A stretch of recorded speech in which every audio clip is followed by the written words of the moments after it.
खालिस्तान समर्थक हरदीप सिंह निज्जर की हत्या को लेकर कनाडा ने भारत पर एक बार फिर गंभीर आरोप लगाए हैं। कनाडा ने भारतीय राजनयिकों पर कनाडाई सरजमीं पर आपराधिक गतिविधियों को बढ़ावा देने का इल्जाम लगाया है। इसके बाद दोनों देशों के रिश्ते और भी तल्ख हो गए हैं। भारत ने कनाडा में अपने उच्चायुक्त संजय कुमार वर्मा समेत कई राजनयिकों को वापस बुला लिया है। साथ ही कनाडा के 6 राजनयिकों को 19 अक्टूबर तक भारत छोड़ने को भी कह दिया है। हालांकि अभी भी बहुत कुछ है जो भारत और कनाडा के रिश्ते को बद से बदतर बना सकता है। माना जा रहा है कि कनाडा भारत पर प्रतिबंध लगाने की तैयारी कर रहा है। ये पूछे जाने पर कि क्या कनाडा प्रतिबंध लगाने पर विचार करेगा, इस पर कनाडा की विदेश मंत्री मेलानी जोली ने कहा कि सब कुछ बातचीत की टेबल पर है। अगर कनाडा वाकई भारत पर प्रतिबंध लगाता है तो ऐसे में भारत उसे चोट पहुंचाने के लिए क्या क्या कर सकता है।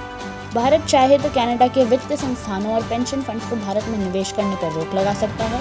इसके अलावा भारत और क्या क्या कर सकता है, आइए जानते हैं। मौजूदा समय में लगभग 1.25 लाख भारतीय छात्र कनाडा में पढ़ाई करते हैं। अगर भारत ने इन छात्रों को कनाडा में पढ़ने से रोक दिया तो निश्चित तौर पर इससे कनाडाई अर्थव्यवस्था पर बुरा असर पड़ेगा, क्योंकि हर साल भारतीय छात्रों से कनाडा को अरबों रुपए की फीस मिलती है।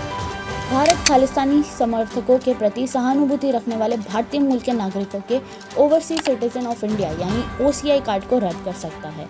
अगर ऐसा होता है तो ऐसे भारतीय मूल के नागरिकों को खालिस्तानियों के प्रति सहानुभूति रखने के अपने फैसले पर दोबारा सोचना पड़ सकता है। खालिस्तान और खालिस्तानियों के समर्थकों के खिलाफ भारत एक कदम ये भी उठा सकता है कि वो उनके संपत्ति के अधिकार को निलंबित कर दे। इसके अलावा ऐसे लोगों को वीज़ा देने में देरी करे या फिर उनके खिलाफ जांच शुरू कर दे। भारत चाहे तो कनाडा में रहने वाले भारतीय मूल के संदिग्ध खालिस्तान समर्थकों के लिए मल्टीपल एंट्री वीज़ा पर रोक लगा सकता है, जिससे कनाडाई भारतीय समुदाय में हलचल पैदा हो सकती है, जो कनाडा की राजनीति को प्रभावित कर सकता है। इसके अलावा भारत जैसे का तैसा भी कर सकता है।